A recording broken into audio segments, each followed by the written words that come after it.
Alright, welcome back. Right now we're going to be talking about something that matters to myself and to Fumi.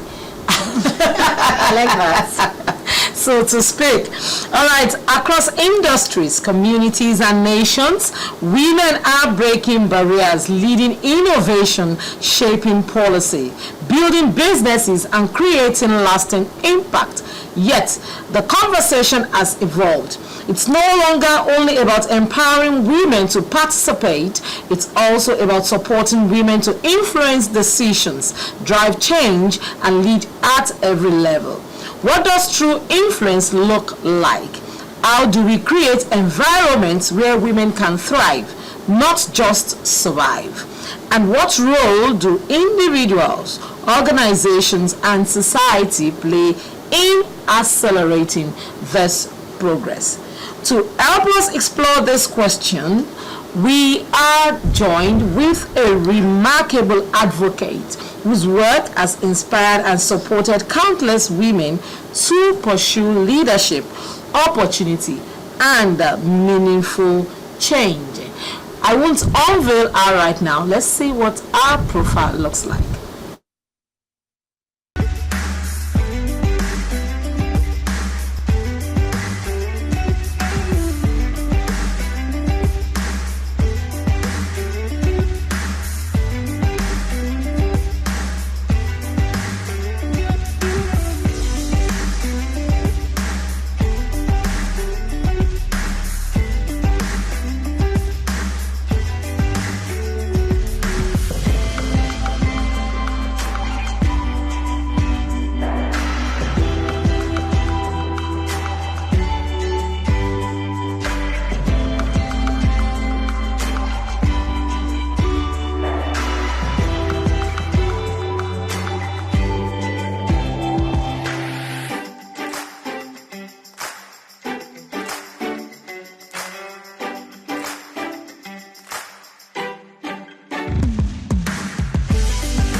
Oh, that was beautiful and intimidating. Okay, let's unveil our guest. We have with us the President, Growth, Empowerment and Transformation Initiative for Women. That's a Get Women. She's the President, Olajumoke. Saliu, good morning. Welcome to the show. Good morning, and thanks for having me. It's nice to be here. Yes, good. Thank you for making our time to come. Yes, and we know that you have passion for women and things that matters to women. And you know, just like I said when I was going through my intro, that we're looking beyond empowerment. We're looking to, being the influence enough of the people influencing the male sector, influencing the woman, and that's why we are here today. And today we are discussing women rising from empowerment to influence. Now let's start from there. When you hear that phrase, women, rising from empowerment to influence, what does it mean to you? So let me take the keywords: empowerment, influence. Women being the subject of this conversation. So when we talk about empowerment, we really cannot discount it. And all conversations with respect to women over the years have been around empowerment, and rightly so anyway, because empowerment is more like the tool, the skill, how you improve yourself, the education, maybe the skill required, how to better yourself personally or as a person, or professionally, as the case may be, is what you would call empowerment. That's the tool. But that's not the destination, right? The tool is expected to help push you from location A, where you currently are, which is personal development, to influence. That's where you start to make the impact. That's where you start to create the change. That's when you start to influence outcomes, So that's the place of influence. So to me, yes, we have done enough empowering our women, which is important. We can't discount that. But you see, it needs to move from there. The future that we want to see still needs the voices that we have hardly heard. And some of those people whose voices we have not heard are women, youths. So basically, it's important that we start to change that narrative. Not because there aren't people who still need to be empowered. A lot of people need to be empowered. But you see, we need to start changing the story, moving it, tilting it towards having that seat at a table where decisions are taken, where outcomes are shaped, policies are made, and then we truly would say that we have influential women, people who are moving it from just talk to actually doing the work. Okay, so much, let me not use the word noise, so much talk now about reserved seats. It's been years now, back and forth, and the house sitting, throwing it out. The present day government, we know the present day administration is female friendly, and so to speak, would say that looking into the records, is done much more than its predecessors they did when it comes to women matters. But now, having said all of that, how would you describe the current state of women leadership and influence in Nigeria today? Better than where we started from, but very far from where we should be. Very, very far. I'll give an instance. Just yesterday, I was speaking to, so we have a program coming up, and then I was speaking to a particular set of people. We call them the female counselors in Lagos State.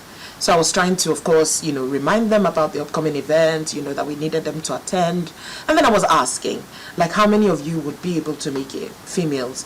And then I realized that in about 346 or 300 and thereabout counselors in Lagos, we have just 80 females amongst them. That's roughly about 21% of, the entire counselors in Lagos. And of course, that got me thinking. Now that's at the local level, where the governance actually begins, where the people are truly affected. And at that stage, we still haven't gotten to where we should be. And then even as we rise across the levels, we see that that percentage becomes smaller and even smaller and even smaller. By the time you get to the Senate, you're probably counting less than, it's ridiculous. So yes, we are better off than where we were, but are we where we should be? No. And it actually can be better. And so that's why it's important to move to that point of influence, creating environment, creating support, and even the people getting ready for the opportunities. I say that a lot to women. Opportunities don't wait for you to develop into it. You need to have been in a state where the opportunity shows, you are ready to take it up. So it's on both parts, whether the women themselves who need that space, or the environment, the polity, the government or whatever that's going to create that structure for you to be able to rise to that place of influence. It's a two-part thing. And I wish that everyone would be able to actually take up their part and do the needful. Oh my God, I wanted to pick her. You want to say something? I want to pick her on. You want to say something? Just after me. Yes. Okay. I want to pick you up on what you said. You said you were talking to a set of female counselors, and you realized that you were saying something about having a program. We have seen from your CV that you're passionate about all of this. You do things for women. So personally, what are you doing? What's your contribution? Your group, your association? We see that I love that name, President Gets Women. You're getting all the women. Are you getting all the women? On board. You're bringing all the women on board. So tell us about this. What are you doing? What do you stand for? And how are you influencing to create the influence? Absolutely. I love that question. Thank you. And thank you for giving us that opportunity to speak about ourselves. So Get Women in full means Growth, Empowerment and Transformation Initiative for Women. So I would call it, an association, a non-profit, where we try as much as possible to create an avenue to develop women and youths into confident, capable women that can actually make the change in their various spheres. Now, we do not necessarily need you not to be a market woman. We do not necessarily need you to not be a boardroom executive. So you can be any woman. But in your space, are you making the desired change? Are you creating the right influence? That is what Get Women is about.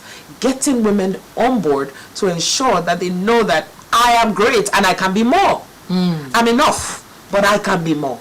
Right. We need to move from that space of participation, being the cheerleaders, at every association or political gathering or even in offices.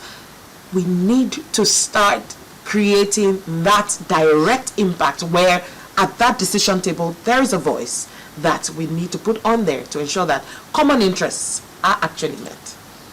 All right, so still on that line of thought, for yourself, going through your profile, worked in the banking sector, tax consulting, finance, and all of that. Doing what you do with now. one cup. And doing what you do now, of course, the challenges would have been there. Absolutely. And so these challenges now, what challenges do women commonly face, especially for those that want to, let's leave politics a bit aside, those that are career driven. So what challenges are there what challenges have you surmounted that has given you all these feathers on your cap, and what can they take from you?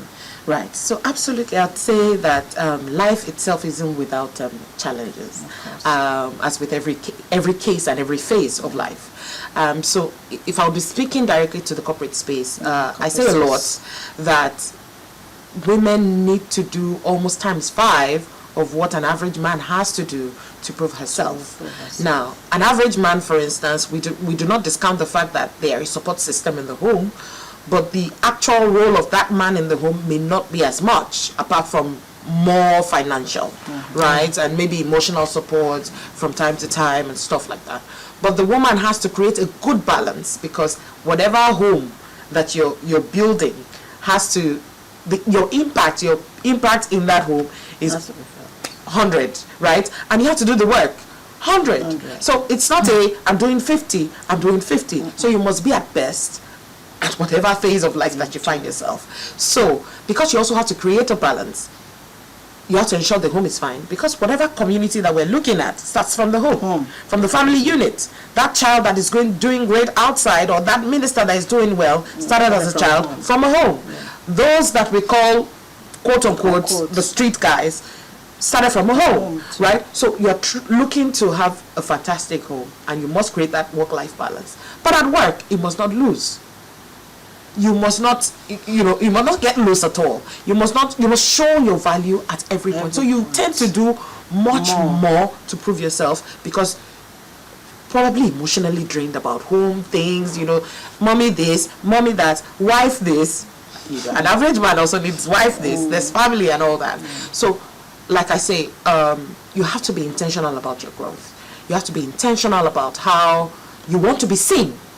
You want to, they want to talk about achieving certain things, and the first thing that's coming to that person's mind, please call. How do you do that? It's a lot of work.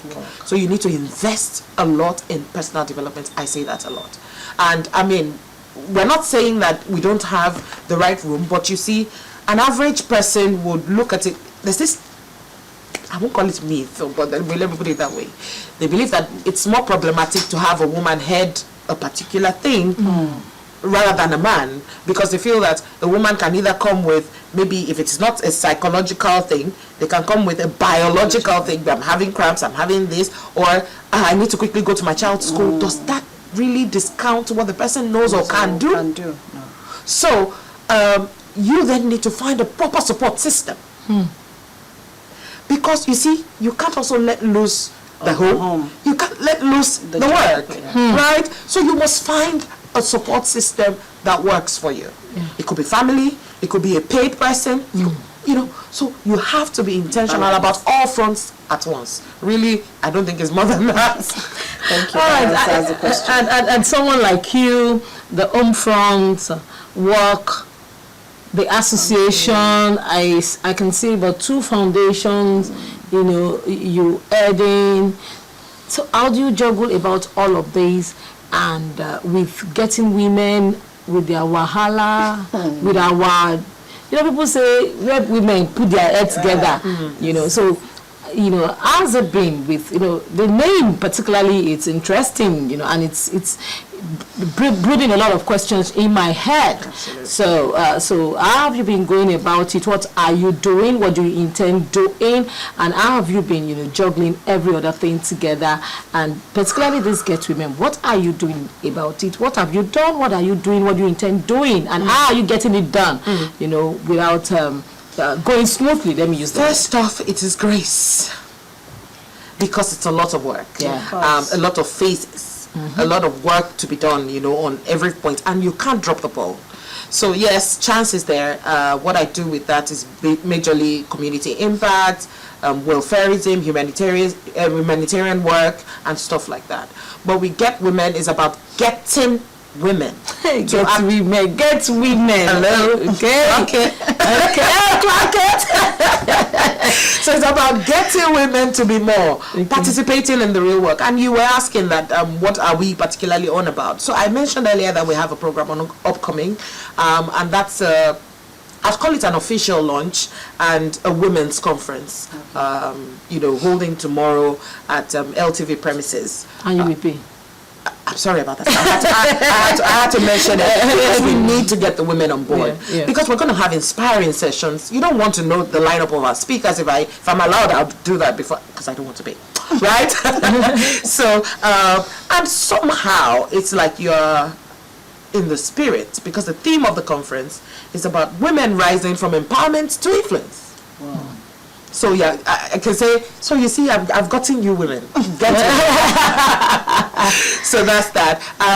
It's going to have a mini conference where we'll be talking about how women will truly rise from the current state to that table where things are done. We'll be looking at it from the corporate angle. We'll be looking at it from the entrepreneurship angle. We'll be looking at it from the political angle, leadership generally. How are youths represented? How are women able to have that true participation at the level where it matters? So that conference is really about that. And our lineup of speakers is awesome. And I'm hoping that every woman will truly be able to make it there tomorrow to be a part of that. And I'm sure they won't leave the same. At least they will leave with the fact that they have a roadmap to moving to influence. So, okay. Oh, I'm still talking about influence. So what opportunities do you see for women in different sectors and areas of life? So we may not see it, but if you don't move, you won't be tending towards it. So I always say something: the journey of 1,000 miles starts with just a step. But you see, if you sit down in one place and look at, okay, I think I want to see where I'm headed, it's probably myopic. You won't see anything. But it's until things start to change, you know, it's like Tetris. Moving this, join that to this, then it starts, okay, this angle looks like where I need to put, you know, and then you exert more effort where it matters, because you're moving things and it's starting to look different and you are more inspired to do more. So we may not exactly see that influence right now, but we know that as we continue to move, as we continue to network, as we continue to get more people on board, as we continue to use our various resources together, you know, when you pull resources together, you cannot imagine the outcome. Boom. Yeah. So we can't see the influence right now, but I know that there's light at the end of that tunnel. So we need to make that move. Okay, quickly, because we have to let you go. You've said so much about this conference. You know, a lot of times we see women gather, conference this, conference that. We hear that a lot. We see that a lot. What do you intend to achieve? Just, you know, basically in 1 minute. What do you intend to achieve with this conference? You know, we talked about, you know, walking the talk. You know, so what makes this different? That it's not just going to be the talk. Absolutely. So, like I said earlier, it's a holistic conference, and it's not the regular. When I say holistic, we're looking at every facet of a woman's life, every level or industry or wherever that you may operate. We're going to touch on every bit of that. So, like I said, the sessions are going to be super powerful, and then the kind of people that are coming to speak, there are people that once you hear the names or you see the faces, you even want to just be a part of it. And you know, there's a way that some people speak. You just find yourself lost in the conversation because you're trying to absorb as much, you know, into that. So that is what you'll be getting from that conference. It's absolutely power-packed. So, and then, like I said, there are also several facets that will be touched on as may affect the woman. You know, whether it's your home, whether it's your business, whether it's your job, whether it is just understanding how to be economically independent. Because financial power, we cannot take away from the fact that, you know, it affects your influence. You know, when you are dependent on something or someone or a particular, you know, arena, there's a tendency that you're more subservient to that rather than being discretionary enough, proactive enough to do other things that can actually give us that influence. So that conference is an awesome one that nobody, absolutely nobody should miss. All right, thank you very much. Our time is fast spent. Quickly, talk to the average woman out there. 10 seconds. Right. Woman, I want to get you. I like that. I want to get you. I need you to be more.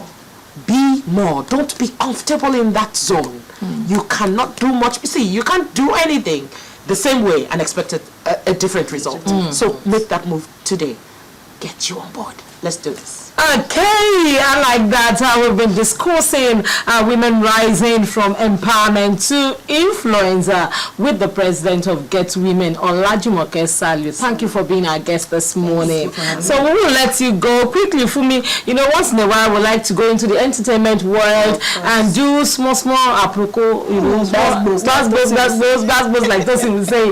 Let's just do small buzz now, and I'm sure our guest here also, we don't want to let her go so that we are women now, we love to do it. So, you know, over the internet during the week, it was all about Mark Angel's new marriage and has sparked debate online. You see, somebody is getting married and somebody somewhere is carrying, you know, a keypad to be going into the person's history from 1914 to be saying, come, your failed marriage, did you address it? Oh, we are asking you questions. And then you are going to pick another one. And are you sure that it is not what the other person went through that this one is going to go through? And they are still wanting answers, still asking him that, you see, your former girl, your former wife. She said she was actually the one that brought it to light. I mean, the former wife. The former wife, yes. That is causing the dragging and the opera. No, she said it, you know, then when the marriage failed, because I think it wasn't publicly, it wasn't declared publicly also. And I think she now, and people are, in fact, people are even dragging the new wife safe. It's just unfortunate. People are, please, women, leave this girl. And one thing I like to tell people that no two people, no two marriages are the same. So because between myself and yourself, it didn't work out. Maybe I am the one bringing out the monster in you. Maybe you could meet someone else that you both of you, the chemistry will so work that the monster in that person will be dead and buried. So it doesn't really matter. Please, let's allow these people to, our celebrities, let's allow them to rest. Let's allow them to breathe like our president. And sometimes, you know, we can look at it from the angle of women supporting women. Yeah. Because I want to believe that most of the people that would have been dragging Mark Angel now would have been women. Too. Like, because of everything that the former wife wrote. You know, how could somebody go through a lot of that for you? And at the end of the day, you still feel that she has not done enough. How could somebody go through cosmetic surgery? You know, you body shame her. She gave birth, and you know, you talk to her harshly in front of your friends. You badmouth her cooking, and the way she dressed, according to according to allegedly. You know, and all of that, and you still expect that. So that even the family members will say, come, with all of this that you are doing, that you are going through, I beg, make my daughter or make my sister rest, you know. So I think men too, they should do better. They should do better. They should do better. But I also feel that, I strongly feel that there's somebody meant for somebody out there. Yeah, most times most times you see people, their first marriage is not working, but their second marriage becomes fantastic. So and there are still people that are second married too. Is still waha. Is it? Let's go there. Our director is saying we need to get off the set. Okay, that's all we can take this morning. That's all we can take, and get women initiative presidents there. You know, it's all about you can be more, evolve, dare, dream, explore as a woman or wherever you are out there. The sky is your starting point. My name is Fumi Adeyola. See you next week. Well, I think Fumi has said it all. Every woman out there, make something out of yourself. The narrative has changed. Do not be left out of what is happening. All right, my name is Yinka Kenny. Till we come your way same time, same show next week. Thank you very much.